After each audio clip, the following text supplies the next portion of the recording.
የተወደዳችሁና የተከበራችሁ የኢትዮኒውስ ቤተሰቦች እንደምናላችሁ ሰላምታችን በያላችሁበት ይድረስ። እነሆ አዳዲስና ወቅታዊ መረጃዎችን አዘጋጅተን ወደ እናንተ ማድረስ ጀምረናል። ከኢትዮኒውስ ልዩ መረጃዎች ጋር አብራችሁ እንድትቆዩ ግብዣችን ነው። በቅድሚያም አርዕስተ ዜናዎችን አስቀድሜ ልንገራችሁ። የፋኖ ኃይሎች በጎጃምና ወሎ የተለያዩ አካባቢዎች ከተሞችን መቆጣጠራቸውን አስታወቁም። በአማራ ክልል የተለያዩ አካባቢዎች በአገዛዙ ጦርና ፋኖ ኃይሎች መካከል የሚደረገው ውጊያ ዛሬም ሲቀጥል የፋኖ ኃይሎች ድል ተቀናጅተናል ሲሉ አስታውቀዋል። የብልጽግና አገዛዝ በኩሉ የፋኖ ኃይሎችን ማጥቃት ለመግታት በሚል ተከታታይ የአየር ላይ ጥቃቶችን መፈጸሙ ተሰምቷል። ዝርዝሩ ትሰሙታላችሁ። የትግራይ ጊዜያዊ አስተዳደር ፕሬዝዳንት ሌተናል ጄኔራል ታደሰ ወረደ የስልጣን ዘመናቸው በአንድ ዓመት እንደተራዘመላቸው የአብይ አህመድ ጽሕፈት ቤት አስታወቀ። የብልጽግናው መሪ አብይ አህመድ በዛሬው ዕለት የስልጣን ዘመናቸው የሚጠናቀቀውን የትግራይ ክልል ጊዜያዊ አስተዳደር ፕሬዝዳንት ታደሰ ወረደ ሹመትን ለአንድ ተጨማሪ ዓመት አራዝሜያለሁ ሲሉ አስታውቀዋል። ዝርዝሩን ትሰሙታላችሁ። የተባበሩት አረብ ኤሚሬት በኢራን ጦርነት ድል አድርጌያለሁ አለች። መርከቦች በሆርሙዝ ወሽመጥ ላይ መንቀሳቀስ መጀመራቸው ሰምቷል። የተኩስ አቁሙን የተቀበሉት የአሜሪካው ፕሬዝዳንት ትራምፕ ቀጣዩ ዓላማ የጦር መሳሪያ ለኢራን ሲያቀርቡ በነበሩ ሀገራት ላይ ታሪፍ መጣል ነው ሲሉ ተናግረዋል። በዝርዝር እንመለከተዋለን። የጅቡቲ ፕሬዝዳንት እስማኤል ኡመር ጉሌን ለተጨማሪ 10 ዓመታት ስልጣን ላይ ለመቆየት ተቃርበዋል ተባለ።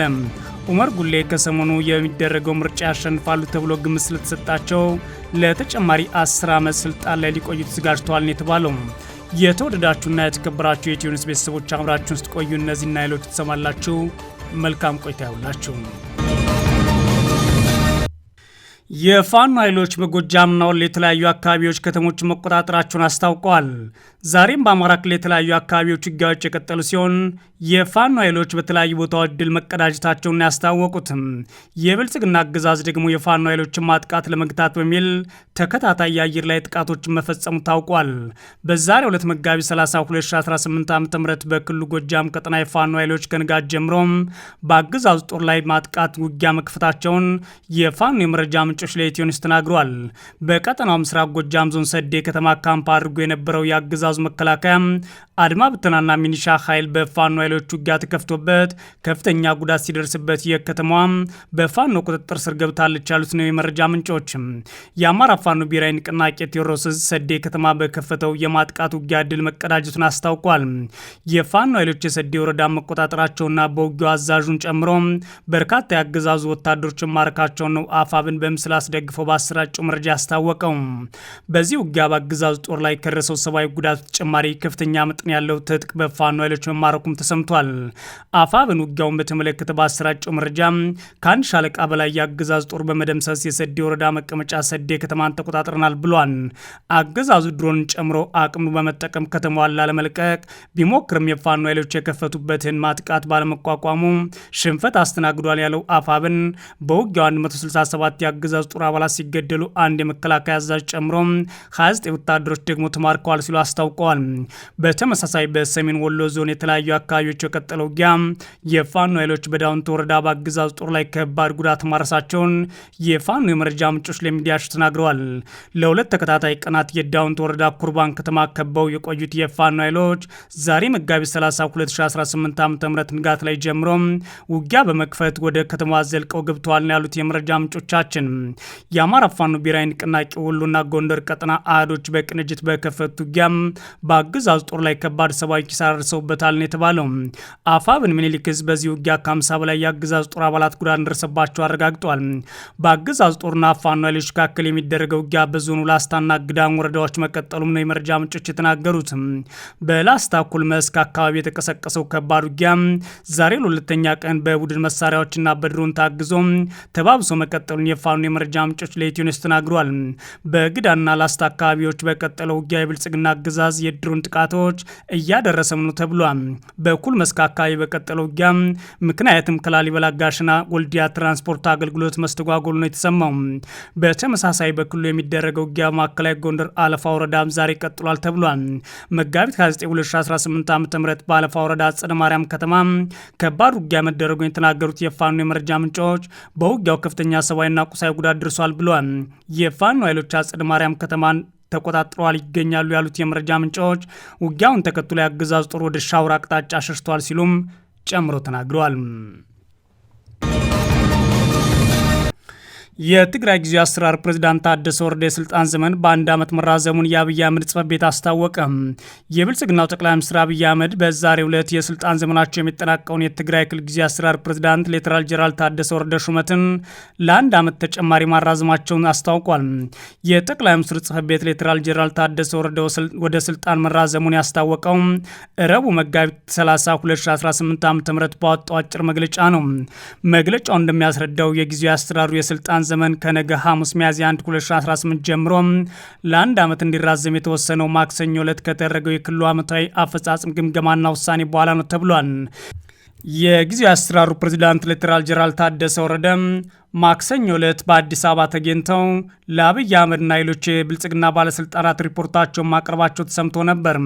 ይህን ተከትሎ ጠቅላይ ሚኒስትሩ ስልጣናቸውን ለአንድ ዓመት አራዝም ያለው ብሏል። የጦር ኃይሎች ጠቅላይ ኤታማዦር ሹም የሚባሉት የአገዛዙ ጦር መሪ ፊልድ ማርሻል ብርሃኑ ጁላ፣ ጌዲዮን ጢሞቴዎስ እንዲሁም የጠቅላይ ሚኒስትሩ የምስራቅ አፍሪካ ጉዳዮች አማካሪ ጌታቸው ረዳ የተለያዩ የመንግስት ከፍተኛ ባለስልጣናት በውይይቱ ላይ ተገኝተዋል። በዚህ ውይይት ታዲያ ወቅት ምን ጉዳዮች እንደተነሱ በዝርዝር አልተገለጸም። ይሁን እንጂ የብልጽግና ብሔራዊ ቴሌቪዥን ጣቢያ ኢቲቪና ከገዢው ፓርቲ ጋር ግንኙነት ያላቸው ፋናና ሌሎች ሚዲያዎች ያወጡት ዘገባ ያተኮረው በትግራይ ክልል የተከናወኑ የልማት ስራዎች ላይ ነው። ቴሌቪዥን ጣቢያዎቹ ባስተላለፉት ተመሳሳይ ዘገባ በክልሉ የሚሰማው የጦርነት ነጋሪት ጉሰማ መሬት ላይ ያለውን የልማት ስራ እንደሸፈነው በመጥቀስ በተለያዩ ዘርፎች ተገኝተዋል ያሏቸውን ስኬቶች ዘርዝረዋል። በዚህም ብልጽግና ትግራይ ክልልን በጊዜያዊ አሰራሩ ስር ሆኖ እያለማ ይገኛል፣ ነገር ግን ሊወራለት አልተቻለም በማለት ቅሬታቸውን አቅርበዋል። እነዚህ የቴሌቪዥን ጣቢያዎች ባለፉት 6 ወራት በትግራይ ያለውን የፖለቲካ ሁኔታ ሲያወግዙ፣ ሲያብጠለጥሉ፣ ህገወጥ የሰዎች ዝውውር፣ የወርቅ ማዕድን ማውጫዎችና የሰዎች ንግድ ይካሄድበታል ማለት ወንጀለኛ በማድረግ ህዝቡን ጭምር ሲያማርሩ፣ አልፎም ተርፎም የህዝቡን የአገልግሎት መስጫ ባንኮችና የአየር መንገዶች ከዛም ባለፈ ደግሞ በጀት ጭምር ሲከለክሉ የነበሩና እነዛም እንዲፈጸሙ ሲያስተጋቡ የነበሩ ሚዲያዎች ናቸው። ድንገት ከትላንት ጀምሮ ግን የአብይ አህመድ ስርዓት አገዛዝ በእነዚህ ሚዲያዎች በኩል በትግራይ በኩል ልማት እየሰራው ነው ወቁልኝ ሲል አስታውቋል። የብልጽግናው ጠቅላይ ሚኒስትር ጽሕፈት ቤት ባወጣው መግለጫ ሌተናል ጄኔራል ታደሰ ወረደ የስልጣን ዘመን የተራዘመው የፌዴራል መንግስት በክልሎች ጣልቃ የሚገባበት ስርዓት ለመደንገግ ባወጣው አዋጅ መሰረት ነው ተብሏል። በዚህም በአፍሪካ ህብረት መሰረት ሲከናወን የነበሩ ሹመታቸው አሁን ላይ የፌዴራሉ መንግስት በክልሉ ጣልቃ ገብቶ እንደሾማቸው የሚደነግግ አዋጅ መሰረት በማድረግ ሌተናል ጄኔራል ታደሰ ወረደ ተሾሟል ተብሏል። በትግራይ የተካሄደ የ2 ዓመት ደም አፋሳሽ ጦርነት ከተጠናቀቀ በኋላ በክልሉ ጊዜያዊ አስተዳደር ለማቋቋም የወጣውና 2015 ላይ የተሻረው ደንብም ተጠቅሷል። የመጀመሪያው ደንብ ቢሻርም ከፕሪቶሪያ ስምምነት መፈረም በኋላ የሚኒስትሮች ምክር ቤት በ2015 ዓ.ም የትግራይ ክልል አካታች ጊዜያዊ አስተዳደር ደንብ ማውጣቱ ይታወሳል። ይህ ደንብ የጊዜያዊ አስተዳደር ርዕሰ መስተዳድሩ በሰላም ስምምነቱ መሰረት በሚደረግ የፖለቲካ ምክክር ተለይቶ በጠቅላይ ሚኒስትሩ ይሾማል ሲል ደንግጓል። በእርግጥም የፕሪቶሪያውን ስምምነት ያፈረሰና የፕሪቶሪያው ስምምነት ተግባራዊ እንዳይደረግ የአፍሪካ ህብረት ፓኔልም በዚህ ጉዳይ ላይ አስተያየት እንዳይሰጥና ህወሓት የሚባለውና የፕሪቶሪያ ፈራሚ የተባለው አካልም እንዳይሳተፍ የሚደነግግ ህግ ሆኖ ተገኝቷል። ሌተናል ታደሰ ወረደ ዛሬ የተሾሙት በፕሪቶሪያ ስምምነት መሰረት ይሁን አይሁን ግን የታወቀ ነገር የለም። በውሳኔው ላይ የተጠቀሰው የብልጽግና አገዛዝ በሚኒስትሮች ምክር ቤት ያወጣውን ደንብ መሰረት በማድረግ ጣልቃ በመግባት እንደተሾሙ ነው የተቆጠረው። የጊዜያዊ አስተዳደሩን አጠቃላይ የሚመሩትና በምክትልም እንዲሁም በሌሎች ዘርፎች ውስጥ ያሉ የህወሓት ባለስልጣናት እና ፓርቲ ህወሓት ጉዳዩን በተመለከተ እስካሁን ያሉት ነገር የለም። ሌተናል ጄኔራል ታደሰ ወረደ ሹመታቸውን ተቀብለው ወደ መቀሌ እንደሚመለሱ የኢትዮ ኒውስ የመረጃ ምንጮች ተናግረዋል። የተባበሩት አረብ ኤሚሬት በጦርነቱ ድል አድርጊያለሁ አለች። አረብ ኤሚሬት በጦርነቱ ድል አድርጊያለሁ ያለችው በኢራን ጦርነት ውስጥ የነበራትን ምከታ ነው። መርከቦች ዛሬ በሆርሙዝ ወሽመጥ ላይ መንቀሳቀስ መጀመራቸው ሰምቷል። በሌላ በኩል ስምምነቱን የተቀበሉት የአሜሪካው ፕሬዚዳንት አሁን ላይ ለኢራን የጦር መሳሪያ ሲያቀርቡ የነበሩ ሀገራት ታሪፍ ጥልባቸዋለሁ ሲሉ ዝተዋል። የባህር ላይ ትራንስፖርት የሚከታተለው ማሪን ትራፊክ የተሰኘው ድርጅት በኢራን ሙሉ በሙሉ ተዘግቶ የነበረው የሆርሙዝ ወሽመጥ ላይ የመርከቦች እንቅስቃሴ ምልክት ታይቷል ብሏል። በወሽመጡ አንድ በግሪክ ባለቤትነት የተያዘችና ና ሌላ ደግሞ በላይቤሪያ የተመዘገበች መርከብ ማለፋቸውን ጠቅሷል።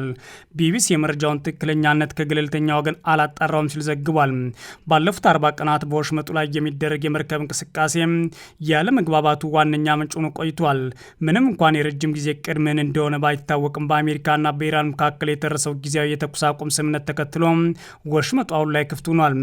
የተወሰኑ ሀገራት ቀደም ብሎ ከኢራን ጋር መርከቦቻቸውን በወሽመጡ በኩል ያለምንም ችግር ማሳለፍ እንዲችሉ ከስምምነት ላይ ደርሰዋል። ከእነዚህ ሀገራት መካከል ፊሊፒንስ፣ ፓኪስታንና ህንድ ይገኙበታል። ቀሪው የዓለም ሀገራት መርከቦች ግን በወሽመጡ በኩል ለማለፍ ሲሞክሩ ተደጋጋሚ ጥቃት ከኢራን በኩል አስተናግደዋል። የሆርሙዝ ወሽመጥ ተዘግቶ በቆየባቸው ሳምንታት ውስጥ የነዳጅ ዘይት፣ የተፈጥሮ ጋዝ ፍሰት በከፍተኛ ሁኔታ ቀንሶ ነበር። ይህም የአፈር ማዳበሪያን ለማምረት የሚያስፈልገው ግብዓት ላይ ከፍተኛ አሉታዊ ጫና ፈጥሮ ቆይቷል።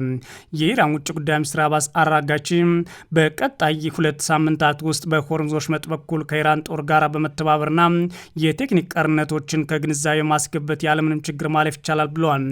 ለኢራን የጦር መሳሪያ ሲያቀርቡ የነበሩ ሀገራት ታሪፍ እንደሚጣልባቸው የተናገሩት ደግሞ ስምምነቱን የተቀበሉት የአሜሪካው ፕሬዚዳንት ናቸው።